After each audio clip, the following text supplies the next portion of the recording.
Hi guys, good morning. Welcome to my YouTube channel. Itong inyong Kuya Elmer DG at once again, magbablog ako ng isang luto na ulam na specially for today. Dahil ngayon ay Saturday at rest day ko ngayon, ako naman ang magluluto ng isang masarap, simple at masustansyang ulam ng Pilipino. Yan nga po ang nilagang ribs. Guys, ang normally kasi kapag nilagang ribs, maganda kasi ng halo ay saba.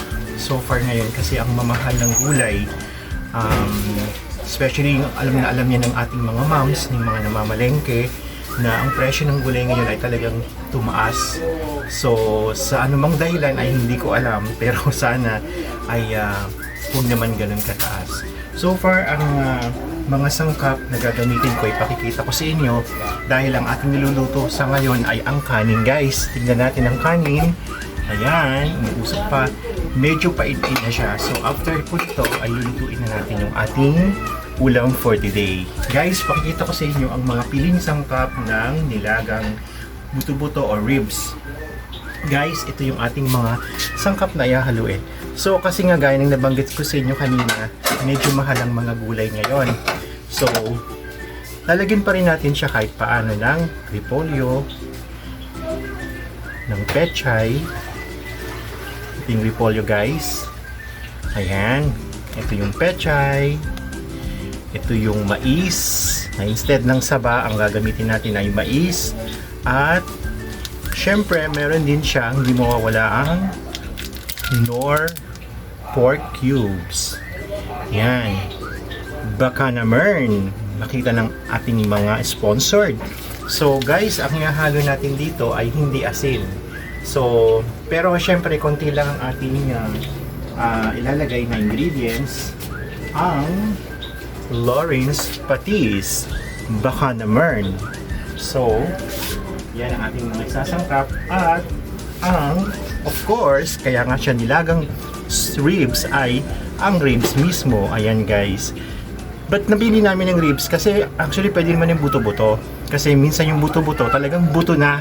So wala na siyang halong kahit man lang konting pagtingin ng karne. So ito ay totoong masarap. Lalo guys kapag masyadong malambot.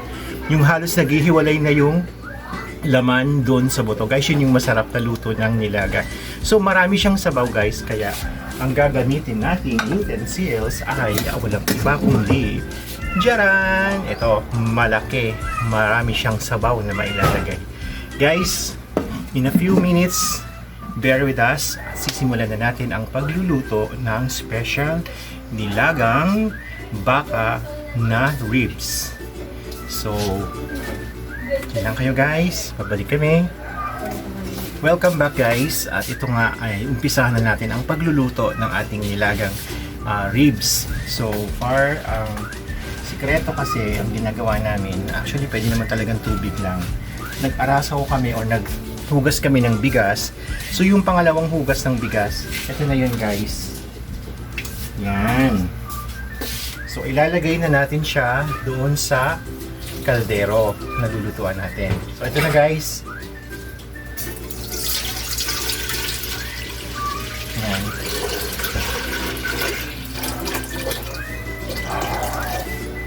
Guys, dun sa sabaw o hugas bigas na nilagay natin, ilalagay na rin natin guys yung sibuyas. So guys, sibuyas lang ha, walang bawang, sibuyas lang ang nilagay namin. So guys, pakukuluin natin to together with the ribs at hahayaan natin siyang lumambot. Yes guys, so ito yung ribs. So magaganda siya guys, fresh siya, fresh cut. So guys, hindi lang siya buto, meron siyang laman. So ito ang nabili ni Mrs. sa palengke. So yan, may mga buto-buto naman guys, kaya lang more on laman, may laman din siya. So ito guys, gaya nga ng nasabi ko kanina, ang magandang luto sa kanya, yung halos naghihiwalay na yung laman dun sa buto. Talagang malasang malasa siya at the same time malambot na ang ating karne. So far, stay with us pa hanggang sa mga susunod na kabanata ng aking magluluto. Samahan nyo lang kami guys. Welcome back guys. ito na, ilalagay na natin ang ribs doon sa kaldero. So guys, ito guys, sinakasan ko yung apoy kasi kanya na medyo mahina dahil gawa nga nung sinaing natin, kailangan kasi mahina lang dahil in. So ngayon dahil luto na siya at magluluto na tayo ng ating special nilaga, so kailangan nating medyo lakasan ang apoy. Then, nandito na yung ating hugas bigas at yung konting sibuyas. So ilalagay din natin guys ang karne doon sa kaldero. So guys, pakukuluan natin to for almost few minutes para lumambot siya guys. Yan. Guys, ito guys, hinugasan ng maigi ha, for your information. Hindi natin siya pwedeng lutuin nang hindi natin hugasan. Kahit sabihin pa ng hugasan na nila or frozen, hindi siya pwedeng hindi hugasan. So kailangan guys, malinis ang ating mga niluluto para sure tayo na ligtas at masarap ang ating lutuin. So guys, hindi naman siya ganong karamihan dahil ilan lang naman kami kakain ng nilaga for today. So guys, tatakpan na natin siya. Let it be cooked for almost a minutes para lumambot ang ating karne. Then, tutuloy natin yung paglalagay ng mga gulay mamaya para makumpleto na yung ating lutuin for today. Samahan nyo pa kami for that. Welcome back guys to my YouTube channel. Ito, kumukulo na siya ang ating nilaga. Ayan. Medyo nagbo-boil na.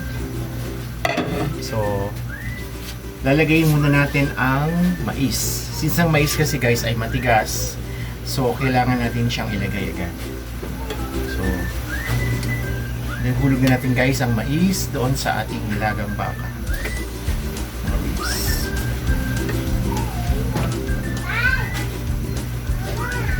Hulog natin siya guys.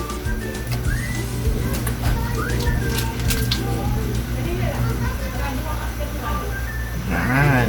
Hulog natin ang mais. Yan. Guys, ayan. Sarap ng mais.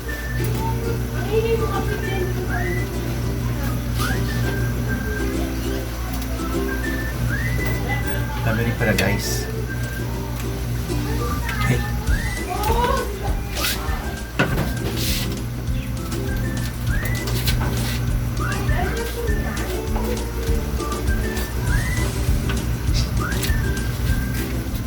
Guys, pakukulan pa natin siya hanggang sa lumambot ang ating buto-buto. Kasi kailangan talaga guys, maganda yung naghihiwalay yung laman dun sa buto. Para yun yung time na talagang ihuhulog natin ang mga gulay. Kasi yun yung sure na tayo na malambot na siya once na gano'n ang sitwasyon ng karne. So guys, ilang minutes pa, pakukulan ulit natin siya. Guys, after nahulog na natin yung mais dun sa nilagang pinapakuluan natin buto-buto, pwede na rin natin isunod itong Knorr cubes, Knorr beef cubes. Guys, hulog natin siya, hahaluan natin siya ng 2 beef cubes. Kasi para, dahil marami yung sabaw natin, para yung lasa ay nandun pa rin guys. Parang kumbaga kumapit na siya dun sa ating nilagang baka. Guys, konting oras na lang at malapit nang maluto ang ating nilagang. Yan guys, ihuhulogin natin ang Knorr beef cubes. Ayan. 2 siya guys. Hi guys, welcome back. Ito, kumukulo na po ang ating nilagang buto-buto. So, ayan na po. Nakakulukulo na po. Nakusok-usok na. So, medyo tignan natin. Kasi yung mais guys, medyo matigas siya kaya kailangan lumambot din siya bago natin siya timplahan ng talagang yung final na timpla at ihulog yung mga gulay. So guys, ang naiiwan lang sa gulay na hindi pa natin naiuhulog ay yung repolyo at saka yung pechay. So far, maya-maya natitimplahan na natin siya ng patis, ng Lawrence patis. So guys, tikman muna natin kung tama na yung kanya. Alat.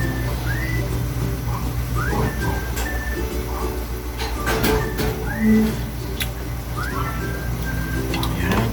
Guys, masarap siya, medyo manimis-namis. Gawa nga nung mais na nilagay natin. At nilagyan din natin siya ng konting paminta na buo, guys. So far, hindi pa siya masyadong malambot. So kulang pa siya sa kulo. Guys, ating buto-buto. Ayan, hindi pa talaga siya totally malambot. So, konting pakulo pa guys. Sarap naman na guys yung lasa. Samahan niyo pa ako habang inaantay natin yung final na paghuhulog natin ng mga gulay dun sa ating nilagang buto-buto. Takpan pa natin guys for a couple of minutes hanggang sa totally lumambot siya at pwede natin ihulog ang mga gulay. Welcome back guys, at ito ihulog na natin ang mga gulay dahil luto na ang ating malambot na ang ating karne. So ihulog na natin ang gulay. So unahin natin ang repolyo.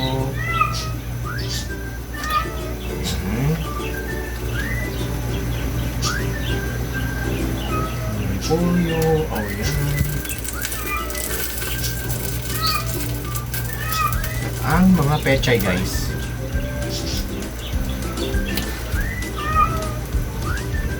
Bawa naman yung busa.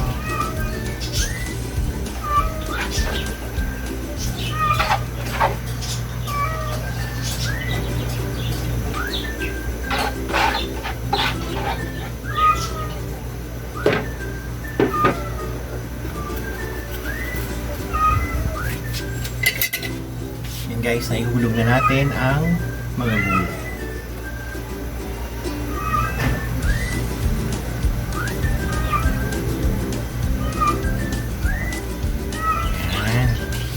Tatakpan ulit natin guys. At yan guys ang pagluluto ng ating special nilagang buto-buto. So mamaya-maya lang kakain na kami dahil alas 12 na at kailangan na natin mag-lunch break.